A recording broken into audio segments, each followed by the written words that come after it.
ஆனி மாத பிரதோஷ தினமான இன்றைய தினத்தில் உன் அன்னையான நான் உன்னை தேடி உன் வீட்டிற்கே வந்துவிட்டேன்.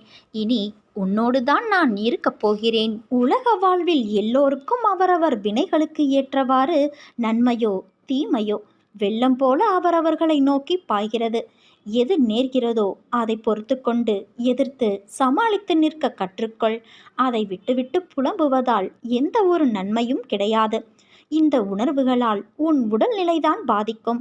உன்னுடைய கவலைகளை தூர எறி. உன்னுடைய துன்பங்களுக்கு முடிவு வரும் நாள் வெகு தொலைவில் இல்லை.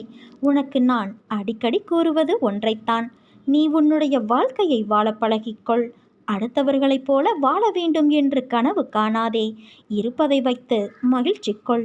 உலகில் எல்லோருக்கும் செல்வம், பதவி, அதிகாரம் எல்லாம் கிடைத்து விடாது. எல்லோருக்கும் எல்லாம் கிடைத்துவிட்டால் இவ்வுலகமே அதிகார போட்டிகளால்